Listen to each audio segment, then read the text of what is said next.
cubic root function.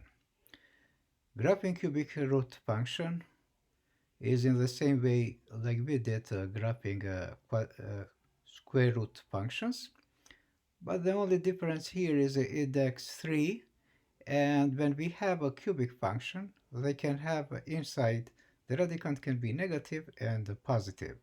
That's why when we graph those functions, the curve of the function is going to go in the negative side and in the positive side of the plan. So here again, because this is a cubic, here the index is a 3, we are looking to find the cubic numbers.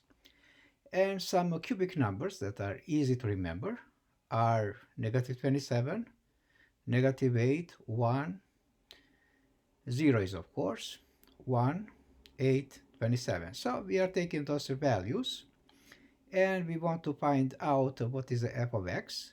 And when we find the f of x, we graph those points in the Cartesian system. For example, if we take a negative 27 and we plug in here, and a cubic root of negative 27 is going to be negative 3. So in negative 27, even though the graph in this window doesn't show up, the negative 27 is further this side somewhere, and the f of x is going to be negative 3. You see, in the y-axis is a very, very small value here, and here is a very, very big value. So when we plug a negative 8 in the function here, in the cubic root function, is going to be negative 2. And negative is 8 somewhere, and here should be somewhere negative 2. And here is a negative 1. I forgot here to write negative 1. Here is negative 1. And because, yes, it's negative 1. Because here is negative 1.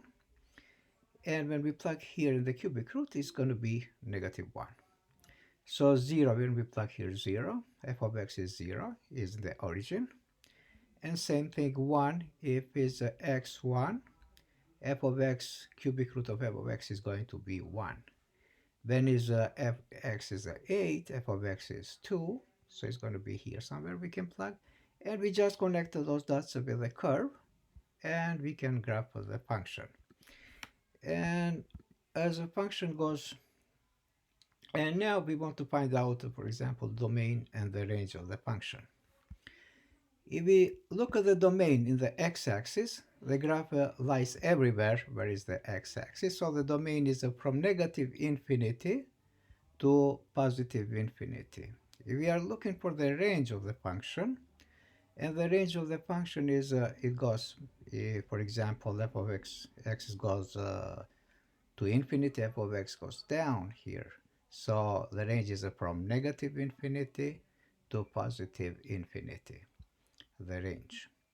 And end behavior, as x goes to negative infinity, f of x goes to negative infinity down.